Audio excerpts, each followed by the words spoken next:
네, 최상민입니다. 오늘 앵커의 눈 시작하겠습니다. 오늘의 주제는 삼성전자가 TSMC를 따라잡을 수 있는가입니다. 저는 대한민국 국민 그리고 투자 전략가로서 삼성전자를 응원합니다.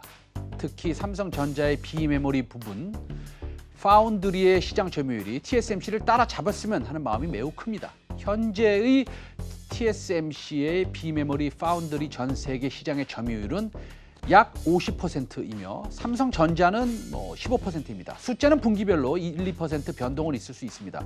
그러면 과연 삼성전자가 TSMC를 따라잡을 수 있을까? 실력 하나만 본다면 그 실력이라는 것이요. 삼성전자의 창의성, 저돌성, 성실성 이런 것들이 이 세상 어디 내놓아도 뒤지지 않을 것으로 봅니다. 다만 비메모리 분야의 투자가 얼만큼 일어나고 있느냐를 비교해야 된다고 봅니다. 많이 투자하는 회사가 아마도 시장 점유율을 유지 또는 확대할 수 있을 것으로 봅니다. 근데 말입니다. 비메모리 분야만 본다면요. 비메모리 분야만 본다면 TSMC는 매년 대략 20조를 투자하고 있습니다. 그런데 삼성전자는 약 10조를 투자하는 것으로 알려져 있습니다. 일단 게임이 안 됩니다. 그리고 삼성전자는 메모리에도 투자를 해야 되고 가전에도 투자를 해야 되고 스마트폰에도 투자를 해야 됩니다. 바쁩니다. 디스플레이를 빼놓을 수도 없죠. 종합 테크 회사입니다. TSMC는 다릅니다. 환경이 전혀 다릅니다. 돈을 버는 족족 비메모리에 투자를 하면 됩니다. 물론 삼성전자도 유리한 점이 있습니다. 자기가 만든 비메모리를 자기가 쓰면 됩니다. 다시 말씀드리면 스스로 캡티브 클라이언트가 되는 것입니다. TSMC는 그렇지 못합니다. 근데 우리가 왜 시스템 반도체, 비메모리 반도체, 로직 반도체 똑같은 얘기입니다.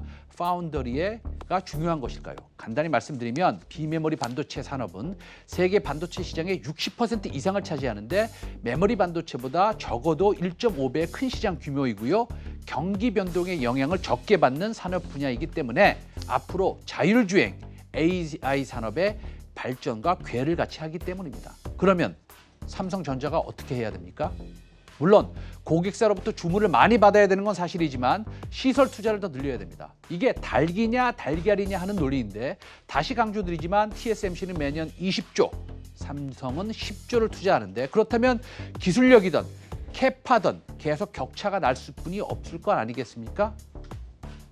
삼성전자의 현금 보유액은 100조가 넘은 지가 오래되었고요. 매년 30조 정도의 순이익을 창출하고 있습니다. 따라서 삼성이 발표했던 투자 규모, 즉 올해부터 2030년까지 시스템 반도체 연구 개발에 133조 원을 투자하겠다는 계획은 아마도 상향되어야 할 것이고 이 점에 대해서는 삼성전자의 우수한 브레인들도 다 알고 있는 사실일 것입니다.